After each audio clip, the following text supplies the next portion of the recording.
It's a Shao lantern, not a moon lantern. In ages past, when the gods waged war and the world was in turmoil, these lanterns were lit to guide fallen warriors back to their homes. Had you tarried in the mortal realm for but a little while longer, you might have become quite accustomed to them. Even so, it bears such a striking resemblance to the moon lanterns they used to offer up to the heavens. Could this truly be mere coincidence? Perhaps in some sense it is, yet in another, it isn't. For instance, who is to say that some of Langan's magnificent jade did not become part of the very foundations upon which Liyue Harbor now stands? It is conceivable that this ritual was Now, let's not let ourselves get carried away. For all its splendor, do not forget that, in the end, even Langan could not escape its heaven-sent fate. Alas, it is just a pity that the little creatures of this world may never again lift their eyes to the moon, even should misfortune befall them. But you, Geolord, now that you rule this realm, why take the trouble, not to mention the risk, to visit one who bears such profound guilt as I? Are you not afraid that you might be sullied by the curse of time that was laid upon me? There is no risk to speak of. At least, not in comparison to that which you took when you defied the heavens all that time ago. As I have stated, time and again, it was not I who defied the heavens. Geolord, the ancient affairs of Langan have nothing to do with me, for I am but one of her deadly selves, severed before her demise. My name is not Zebai, but Zichao.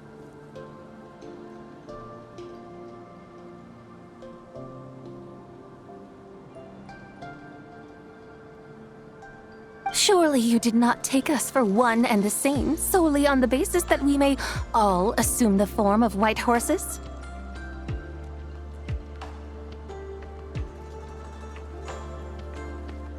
Sorry to break it to you, but you seem to have found yourself the wrong white horse.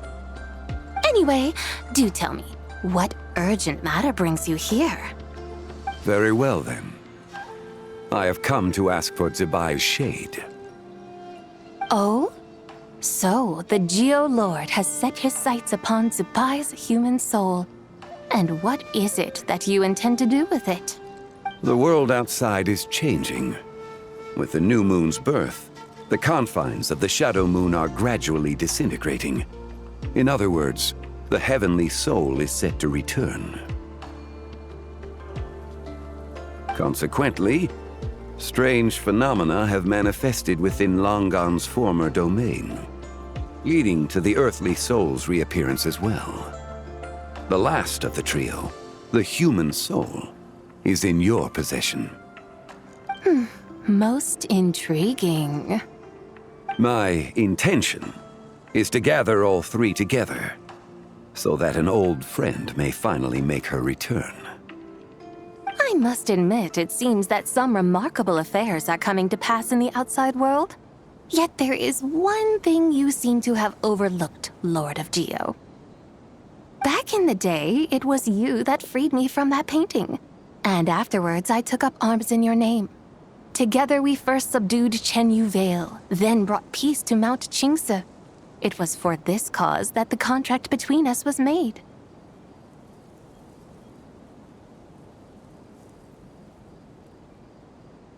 But now that the debt has been repaid, what cause have you to expect my aid?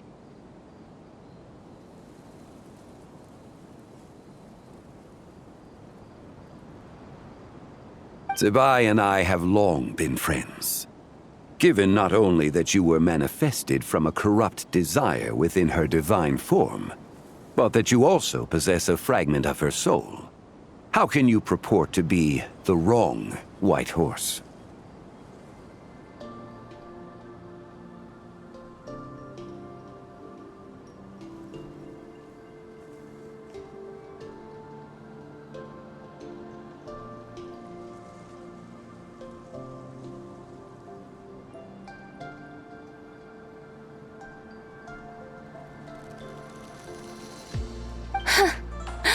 think you'll find that we are now as separate and distinct as any two beings ever were. What once shone with radiant purity has long become dust. What you see is no longer what it was.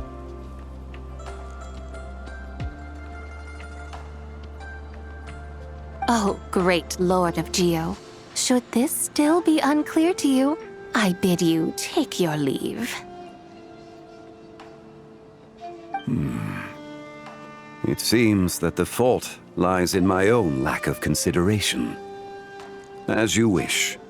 I shall let this matter rest. Wait! One moment, if you will. Should this not be your opportunity to propose a new contract? The part where you make me an offer I simply couldn't refuse?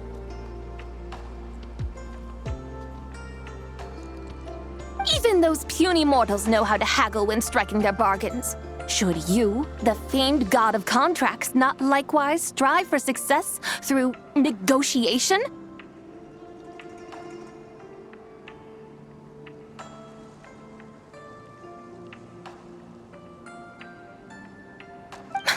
Come now, enough with the posturing. It's time to name your price. Very well. I had, in truth, prepared a new contract for your consideration.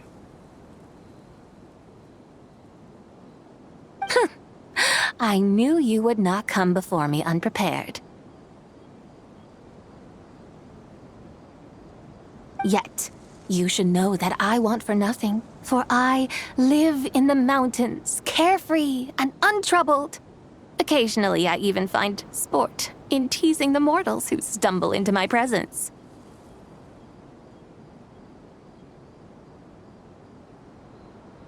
Then why persist in telling them those ancient stories? I speak of what transpired before the sky collapsed and the earth sank into itself.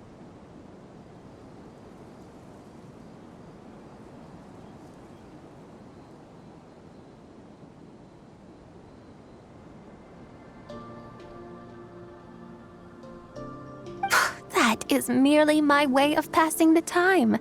And what of it? Would any believe, much less remember, the ramblings of a mountain hermit?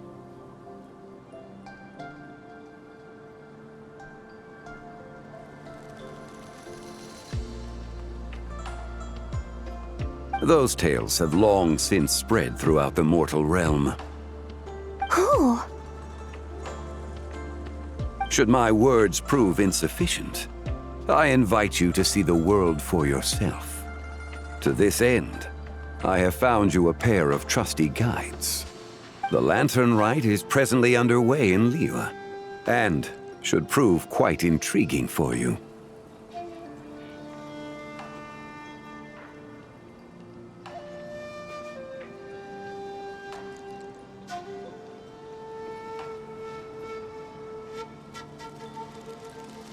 So this, then, is the contract you have prepared for me?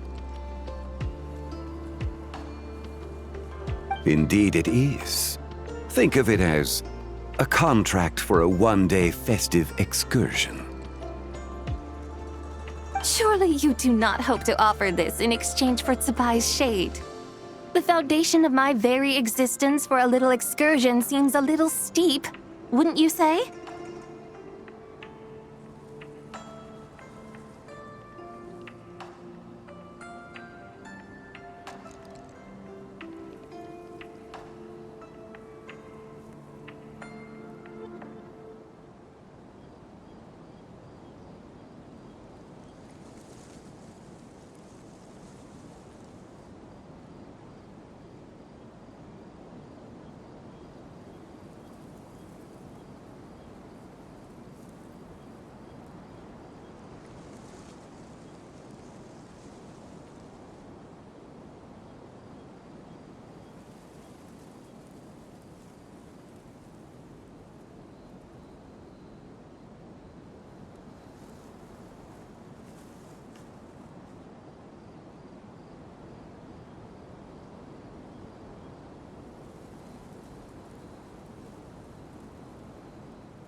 Why not see for yourself?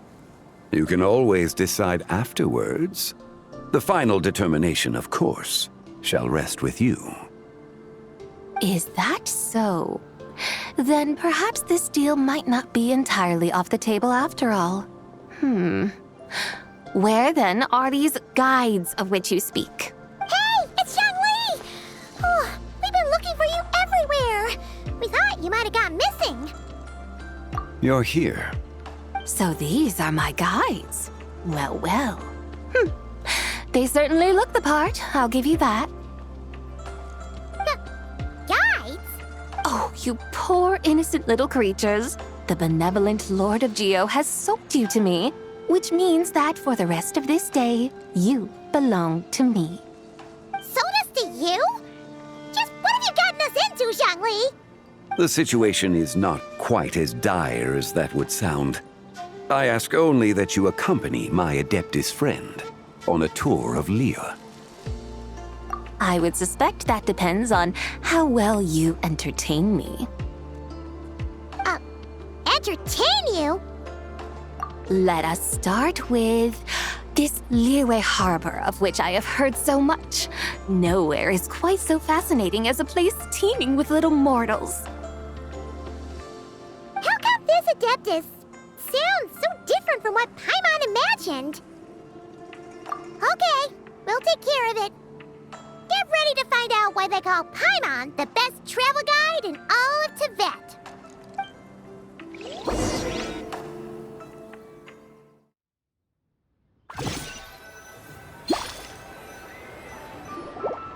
Look! We've arrived at Liyue Harbor. Not only is it Tibet's busiest port, it's also the beating heart of Liyue.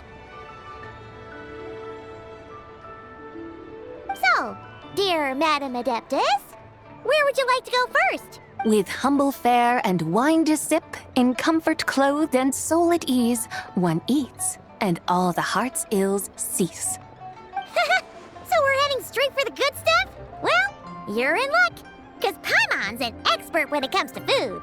There are two main cooking styles in Liyue. Li cuisine, which is all about mountain delicacies, and Yue cuisine, which is centered on seafood. The most famous restaurants are Liyue Pavilion and Xinyue Kiosk. Oh, now Paimon's starting to drool. Guess our only option is to go try them both. Both sound like excellent options to me. Are these the kind of establishments that most people might visit on a regular basis? Not exactly. Both Li cuisine and Yue cuisine are known for their pricey ingredients. Definitely not what you'd call the budget options. But don't you worry about that. Just think of it as Zhangli's little treat. Come on, aren't you supposed to be pals with Hu Tao? I'm unsure we can afford to spend a little more of her mora at least. Hey! All Paimon wants is to provide our Adeptus with the best possible experience here. Don't you want that too? Both certainly sound like worthy choices.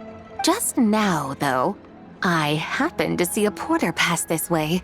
Where might individuals like him go to eat? A hungry porter, huh? Oh! Paimon knows just the place! Yep. Nothing fancy schmancy there. Just tasty dishes made with simple ingredients in a variety of different styles.